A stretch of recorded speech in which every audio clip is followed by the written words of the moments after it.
Sales, lead generation. So Okay, Luis Moreno wants to know about sales. yes. Okay, talk about it. Okay. And also Archie talked about, we've been talking about confidence, listening, all these different things. Now we got to string it together. You're great at closing. You're great at kind of, boom, the ask. I'm great at warming up the leads. I'm like, the front. You're the fluffer. I'm not the fluffer. Whatever. Fluffer's fine. I'm the forward troops, the fluffer. Okay. Move on. Move on. Then delivering is part of the sales process, believe it or not. And then the follow-up, the whole flow. Lead generation, closing, delivering, follow-up. That's what we're going to talk about. I like how you do that. What are you imagining when you do that? I'm just curious. Sure, I was just thinking. Let's do it. I You thinking about Burning Man? I was thinking about the universe. All right, let's All right, so let's go through that. So I'm good at warming leads. I know you are. What's lead generation, first of all? Do you even know what lead generation is? I have no idea what lead generation is. Because you've had a rep for freaking 18 years. That's true. And they do your lead generation. They do. In motion graphics and broadcast and production, somebody's pimping you. You work with a pimp. Okay. And now that you get the job and they kind of sell it for you, and then you have to just close. Yeah. That's what you're so good at, closing. All you've been doing this time is closing. Okay. Yeah. I guess that's what we've been focusing on mostly. So tell me about SalesHood and some of the topics that they might actually have. SalesHood is one of the companies you advise. In Right. I advise for them. They're friends of mine. They're clients as well. SalesHood has this thing called a module. They call them huddles, and it's one of them is called social prospecting. Now maybe you can talk about that. Well, here's the 3 things that I've done, and I'm not going to talk. This is all in books, but I'm going to talk about my experience. Become part of a nonprofit in your area, whether it's a board hospital or it's, in my case, it was the Art Center Alumni Council. One caveat is 95%, and Archie said this earlier, most of his sales come from referrals. 95% of your sales should come from referrals. You did a good job. Ask people to refer you, and they'll refer you. The issue is that the other 5% in growing your business or getting the clients that you want requires you to go out there and find those clients and hunt them. A friend, Aaron Ross, calls it spears.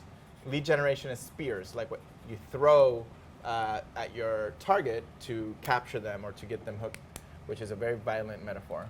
So I have a question about this. 95% sounds high to me, and I'll tell you why. Because if your list of clients is small to begin with, you're going to cut that piece out, and people lose clients over time. Right. So how do you build that audience? So if it's coming from referral, and you said this earlier, and I thought it was really good, you have to learn to ask your existing clients for referrals. You got to ask for it. And testimonials. People don't think about that on your behalf. They're not going home, having dinner with their family and kids, thinking, Jose needs more business. Maybe I should refer him to somebody. So you should ask him for it. And how could you ask him for that? Here, I've done it. I've called him afterwards and said, hey, if you know anyone else that, any other startups that I can help, hook me up. That was smooth. No, it was that simple. I mean, you want to have a good relationship with your clients. Right. I mean, and this person was somebody that I always develop a fairly good relationship with the leadership and the client side. Right. Always have to. Maybe another way you can say that is, I just want to let you know that we're expanding and growing our practice. I've made it so that I can take on a few more clients. If you know anybody that can use our services, I would be happy, if you would refer us. That's a good one, and it wasn't robotic. You did it really well. My hands were kind of robotic. Like, I am Chris Doe. Welcome to my death ray. That was actually pretty good. Okay. Oh, crack. We shouldn't have that audibly. No, let's. Okay. Okay. So number one, warm leads. So the number one thing was leads by asking for the referral, if you're referral based. And I'll say 3 more, and I'll be very quick. Blog about what you do, not about your growth and how awesome you are, about your industry and the problems. Reblog. Hootsuite has automated topics, and they will repost them for you. It's pretty damn awesome. Follow what other people do in your industry for lead generation. Conferences, not attending them only, trying to get to be a speaker. How do you become a speaker at a conference? Submit a topic. Submit a topic. That's all you need to do. Ask to be a speaker, and they'll say no most of the time until you get to one. Practice take damn speaking classes. Join Toastmasters. I don't care how you do it. And then so that's proving your expertise, writing about your expertise, being involved in your community. Those 3 things. Here's a question people are going to ask, Chris. How do I do all that? I don't have any time, and I'm doing my work from Odesk or I'm remote. how am I going to create influence in lead gen? You mean you're so busy with work that you have no time to do lead gen? Is that what you're saying? Yeah. Really? Then maybe you need to hire somebody to do that work. I don't have you. enough money to hire someone, man. Well, I'm something's struggling wrong. just to keep up to date. Well, what do they need? Chris Do to come Are they in there and smoking a smack him joint when into they say shit? that? Probably, but that's okay, man. That's okay. All right. Well, put the Marijuana- joint down. A lot of people Get have motivated. a lot of people have ADD and they need a little bit of help. All right, okay. I mean, don't go stoned to your clients, but that would be a bad idea, unless you're stoned with them. It's a totally different point. All right, so your favorite topic, closing. If you have questions about lead generation, Wait, hold on. I feel like we're bouncing around. yeah, we're a little. We're bouncy. doing this, Jose. Let me wrap it style. up. Wrap up lead generation. You're gonna wrap up this giant cloud? Okay, go ahead. Clear out there. Put the bong away. Lead generation, if you have questions, there's a book called Guerrilla Marketing for Consultants. Get it on Amazon. It's a workbook, super awesome. It'll be badass. Closing, master closer. Master closer. Master debater? No, we're not debating. Master debater. No, not master debater. Closer, master closer. Closing. You're good at closing. All right, set me up with a problem. So you have a challenge closing a client. It's a new type of client. They're in a different industry than you're used to. You've gone back and forth with them, on price, on services. You're selling them Right. something new, strategy, which you haven't sold a lot before. Right. How do you close that person? I think we've talked about this before. It's about trying to identify their pain points, whatever it is that their stumbling blocks, barriers to why they don't want to move forward.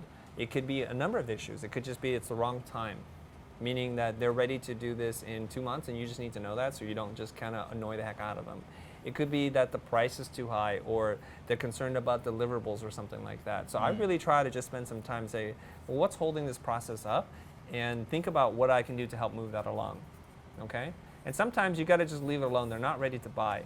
So a lead cycle for us when we're dealing with clients directly, when I'm not using my reps, and it's like kind of for these smaller companies, it could take 6 to 9 months to close a job. So I just put it in my calendar to follow up with them in a certain amount of time. And I don't want to do it to a point in which it becomes annoying, so you kind of have to watch out for that. So it's a process. It sounds like it's a process. You're listening to what they're saying and their objections. So it sounds, again, like it's a process, scheduling meetings with them and follow-ups, knowing Right. when they don't want it. You can't get too, aggressive. You can't be too obnoxious about that. Yeah. I don't think. So taking the cues. But what would you say to Luis Moreno is the secret to closing? And also to Archie, who was asking this. Secret to closing? I don't have a secret, man. One thing that you feel makes closing, that helps you close. Is it listening? Is it confidence? I think it's listening. I believe it's confidence as well. Because I thought about this when we did our episode on confidence. If you don't believe in you, who can believe in you? So it begins there. And a lot of, I think when some people in our audience, they're struggling, it's because they're insecure about something. So they're going to start to doubt act themselves in a nervous way. They're going to start to doubt themselves. And if you're trying to close an engagement, that's the best way to kill it. Yes, that's it. Believe in you. But the minute that the client smells a little bit of I don't know if I can really do this, or if I don't know, doubt, boom, they're out. That's the best possible tip. And the question is, how do you gain that confidence? You know how I do it? How do you do it? Smoke a bowl before. Okay. And as well after? I'm just kidding. No, that's not true. I've never had doubt. I've always had faith that whatever I set to do, I will do. And the question is, where the hell does that come? That's how it's brought up. Have complete unconditional faith in the ability for the universe to provide. The Lord will provide? The Lord will provide, yeah. Dude, that's totally it. That's too hippie for me, dude. No, screw you. No, screw you. That was like a screw you. High pitch voice. Are you still going through? Screw you. Can you say that with a little more confidence? Fuck off, dude. No, that's not the right one either. No, or in British. All right, but that was a great advice, Luis. You have to be confident. Period. Oh man, that was funny. All right, so the next topic is delivery. So it doesn't end. Sales doesn't end after you close. Contracts, we do. I'm bringing it back in. I'm jumping back and forth. Yeah, in order to do delivery, which is the next phase, you have to get a contract. What kind of contract do you use? I use one that's very simple. It's based on deliverables, and it's a fixed bid.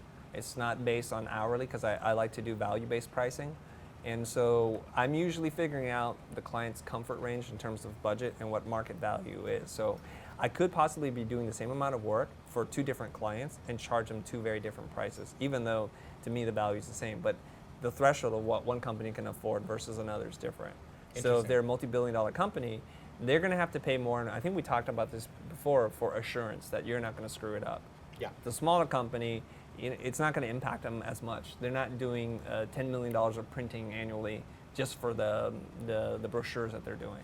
So on a much bigger company, you're going to charge them a lot more, and that's how I usually do it. It's value-based pricing. It's line items on what the deliverables are, and not necessarily how we do it. I'm going to channel some of our audience and say, man, that's kind of douchey, man. You're charging somebody one price and somebody else another one? Mm-hmm. Oh, man, that's weird. Well, a mom and pop store with sales under $5 million can only afford so much versus a company that's doing $5 billion of business a year. I think that's, maybe they can understand that. Yeah, Does it still the sound Graphic douchey? Artists Guild actually puts out a pricing and ethical standards guide, and it says the same thing. It has basically pricing brackets relative to revenue of a company. Right. Totally fair to do, has nothing to do with there's nothing unethical about it. So that's my point of view. I like that. So our contracts are a little different. In digital projects, you have a much more complex contract. You have a master services agreement. You have a statement of work. There's a whole issue of variability of scope. So we're not going to go into that. That could be a whole episode about contracts. That's a great episode. But let's jump to delivery. You have an extremely well-oiled machine here at Blind. It is smooth. It's kind of almost robotic and mechanical. You've set it up so that it's almost invisible. The creators are just doing their thing, but underneath it, there's everything from folder namings to process, to POs, to requirements, to executive producers, and it runs like a machine. Right. Delivery, how important do you think that is to getting hired again? It's essential. This is where kind of sales goes away, and you have to deliver on the project, right? So if I disagree. I think it's still sales. You're always selling. No. This is what I mean. Where if I'm out there in the front line selling what we do, and the guys can't deliver on that, they destroy my ability to sell. Point being, that's what I'm saying. Yeah. So the sales process does not end at the contract. It begins at the contract. You have to have them believe. You have to sell them on the fact that you delivered. Okay. Whatever. It's a semantics issue. Continue. All right. I don't remember what you were asking me now. No, the point is that you're very well systemized. Thank you. And that everybody does their job. And you're saying that if your guys can't deliver, your reputation suffers. Is all what you were saying. It makes the sales process that much more difficult. You can't go back out and say I'm awesome because you screwed up that project. That's right. So for us, having a great customer service experience for the client is paramount. Now that doesn't mean that the customer is always right, because they're not.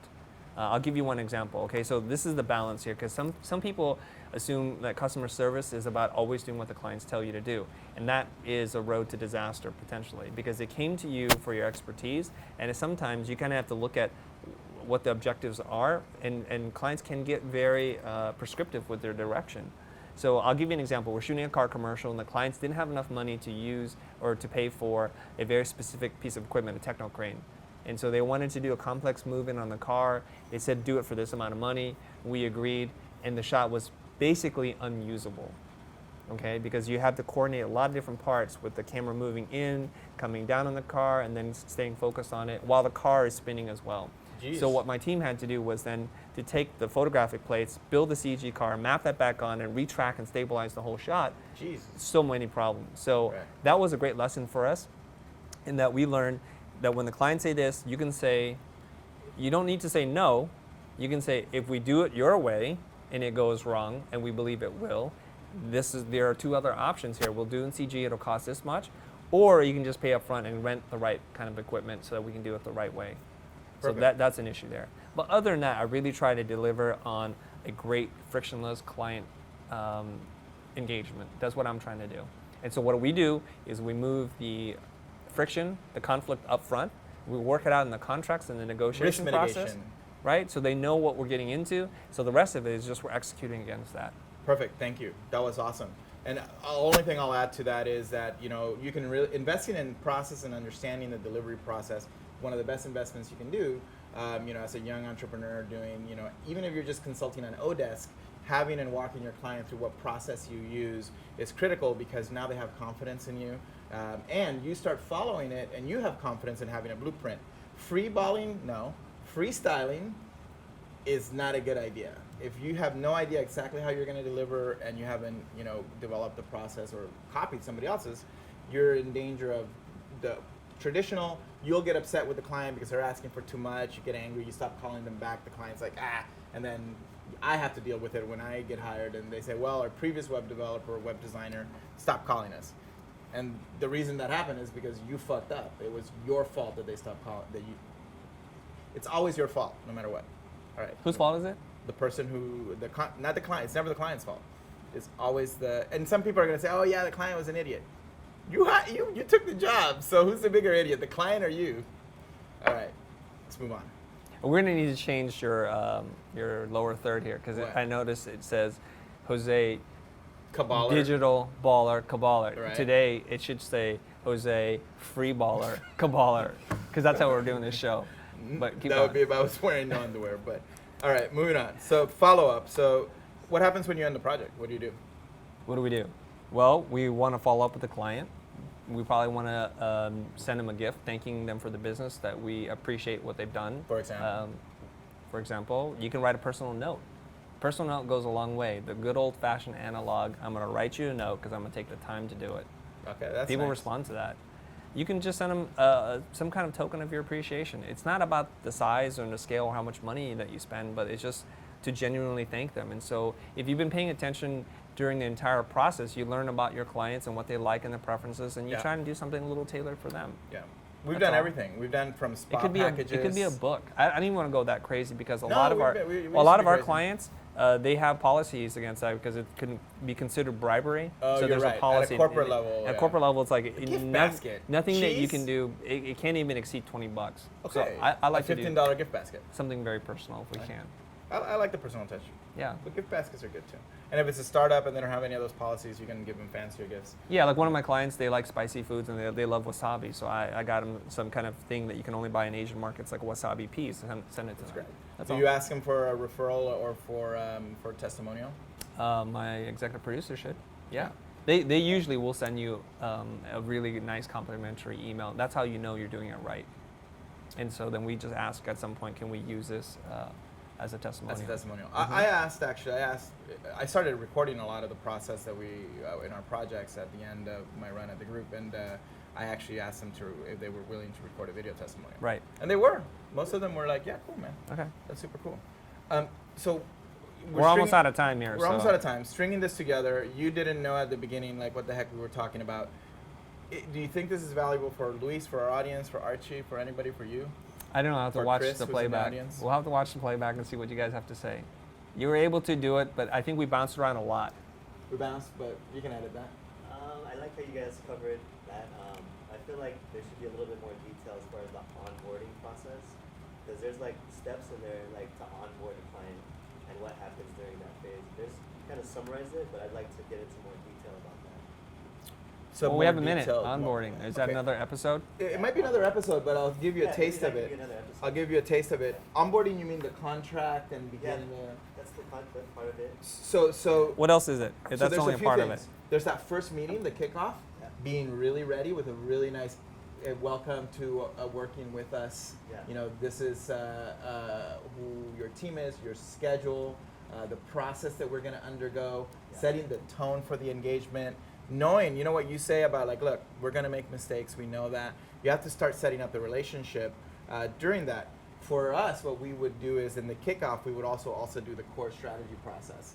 And we would actually kind of get them really excited about who they are, et cetera. So that 1 or 2 day process of onboarding a client was almost like a mini strategic retreat / like, you know, kumbaya, my lord. Like it was strategic retreat, getting to know them. It was bonding, all these things that really made the tone or set the tone for the engagement. And we did, you know me, I did a great job at that.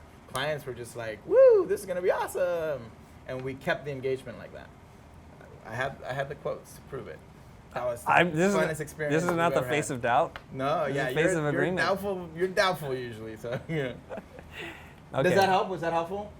And Did you you- don't have to go that far. You know, if you're doing a video shoot for somebody, you don't have to give them a party. No. I don't know. How do you guys onboard? I don't know. I thought we were gonna save that topic for later. Yeah, so we'll save it for later. You All want to right. close out the Yeah, show? so- All right. Ask people for stuff. What are we asking for?